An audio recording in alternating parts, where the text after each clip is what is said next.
Hi అండి. ఈరోజు special కందిపొడి. Simple and సూపర్గా ఈ కందిపొడి ఎలా చేసుకోవాలో చూద్దాం రండి. ముందుగా స్టవ్ పైన కడాయిని పెట్టి కప్పు కందిపప్పును వేసి వేయించండి. కేవలం లో ఫ్లేమ్ మీదే కలుపుతూ రోస్ట్ చేయండి. లో ఫ్లేమ్లో వేపితే పప్పు లోపలి వరకు వేగుతుంది. పప్పులన్నీ లో ఫ్లేమ్లో వేగితేనే అసలైన కమ్మదనం. కొత్తగా మన ఛానల్ని ఎవరైనా చూస్తున్నట్లయితే ప్లీజ్ లైక్ చేయండి. మీ లైక్నైతే వృధా కానివ్వను. కదపకుండా వదిలేస్తే అడుగో రంగులో ఉంటాయి, పైనో రంగులో ఉంటాయి. ఇవి వేగడానికి పూర్తిగా 15 నిమిషాలు పట్టింది. ఇలా వేయించిన పప్పుని ప్లేట్లోకి తీసి పక్కనుంచండి. మళ్ళీ అదే కడాయిలో పావు కప్పు పెసరపప్పు వేసి మంచి సువాసన వచ్చే వరకు లో ఫ్లేమ్లో నిదానంగా వేయించండి.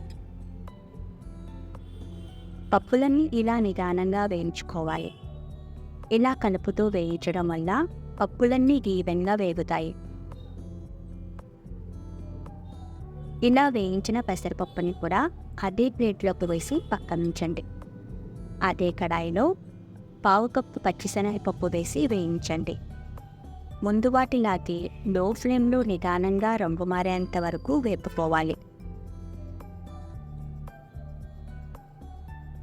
పప్పు రంగు మారిన తరువాత టేబుల్ స్పూన్ జీలకర్ర, 10 ఎండుమిర్చి వేసి వేయించండి.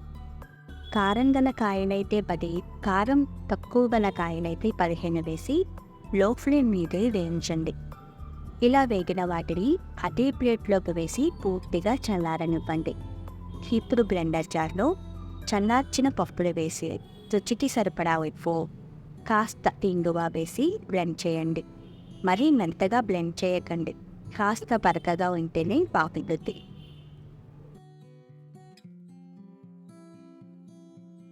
అంతేనండి, సింపుల్ అండ్ సూపర్గా చేసుకుని కందిపొడి తయారు. ఈ వీడియో మీకు నచ్చినట్లయితే లైక్ చేయండి, షేర్ చేయండి, సబ్స్క్రైబ్ చేయండి. Thank you.